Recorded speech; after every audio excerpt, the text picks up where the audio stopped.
we are going to be adding a new slide and purposefully making some typos so that we can run the spell check and have something to correct.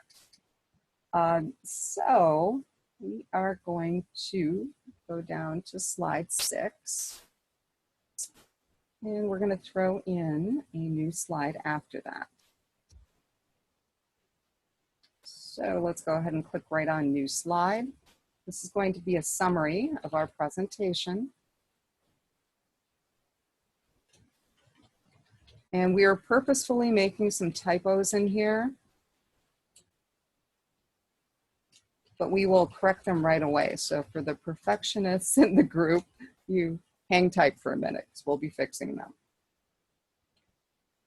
Itineraries.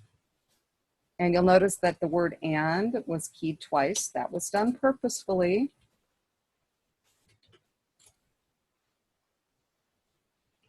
Because we are going to be fixing it.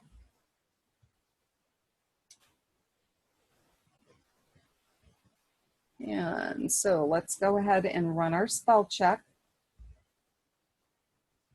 So I'm going to go into, let me save it first, and I'm going to go into review and hit spelling. And you'll notice that assignments is flagged and the correct one is there, so I'm going to change it. Now it's flagging my duplicate word. It's telling me it's a repeated word, so I'm going to delete the duplicate. And now we get into names. And if the names are correctly spelled, you can either ignore it once or ignore it throughout your document. So I'm going to choose ignore all, because I don't want to see the misspelled word again.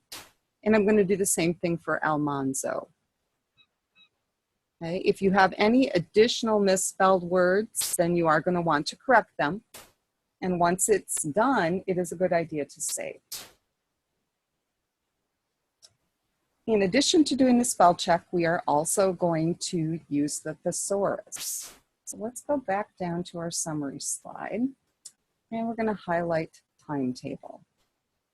And we're going to look up synonyms in the Thesaurus. And so this is showing us basically words that have the same meaning.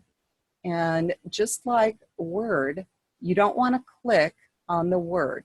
Remember, you have to point, and then you get the arrow, and you're going to click the arrow, and then you can choose insert. And we do want to insert schedule in place of timetable. The other word that we're going to change is tasks. But we're going to close out of the thesaurus because there's another way that you can get synonyms. So we're going to highlight tasks, and then we're going to right click and go into the synonym command. So this is an alternate way of getting synonyms, and you'll notice at the bottom that if you didn't find anything you liked, you could still get into the thesaurus. So we're going to go ahead and choose responsibilities, and then we're going to save our changes.